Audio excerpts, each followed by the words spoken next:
out on a limb with this party gang. They didn't really want a tasting menu. A bunch of high-profile business people. It's a Tuesday night. Coming in at 6. I know they want to be home by 9. So for us to be doing 7 courses is a bit of a stretch. It's always hard when you have 2 things going, like a function outside and you got the house going, and it's hard to juggle, but you know what? We've been doing it for, at least I've been doing it for 8, 9 years here. So I think we pretty much know how to go about it. We should just go through the menu quickly so that everybody's on page. We have 2 pieces of tuna, and we do 1 dissection of it, which lies on top instead of multiple pieces. We've got a nice clean look on that. Now, the ice molds, how did they come out? Sea salt we're going to put down. Cucumber as a base, and then the beet ice on top. So they look beautiful. Perfect. And as soon as we get there, I'm running over to the distillery and using the freezer in the distillery, because we don't have freezer space in the Ainsley Gallery. No chance of getting locked out? I'll make sure there's no chance. I had a couple letdowns with Andy and organization, and we had some long, heartfelt talks about it. And he seems to have really turned the corner, so this will be the test to see how he does. Now, who's going to be doing the foie? Ivana's the seer.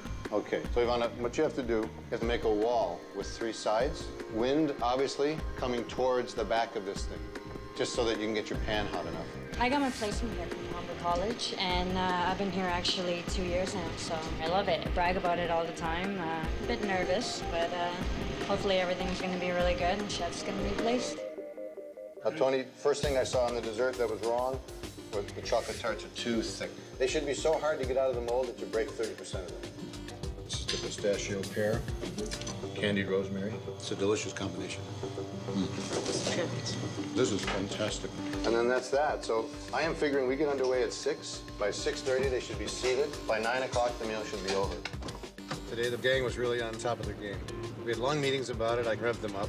I find the more paranoid you make them, the more detailed they are in their preparation. The moment they think they're confident and that they've got it all in the bag, ultimately, a few elements creep in there that just make for a tough day. I have 1 chef setting up basically 2 courses each. The rest of us will plug in different spots and different courses. So they're each handling 1 characteristic of each course? Yes. Okay, that's perfect. Andy's on his game today. Certainly had a game face on. He'd done his homework. Very pleased to see that. Sash would work 7 days a week, 52 weeks a year, the guy. He's hilarious. He really doesn't care about vacations, and we've pushed him to take a week away, so he's going to take 5 days of golfing in Mexico, which is well-deserved. I've always been a workaholic.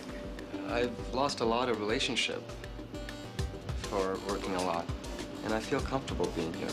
You know, it's like a little sanctuary. That's what happens when you're single. I'm calling my bitch. I called him twice already, so he wasn't in. Hey, Mr. McDougall, did you just stroll out of bed? I commit myself to something as far as work, and so I don't have to get committed any other way. It's just here. You gonna come and help me out tonight?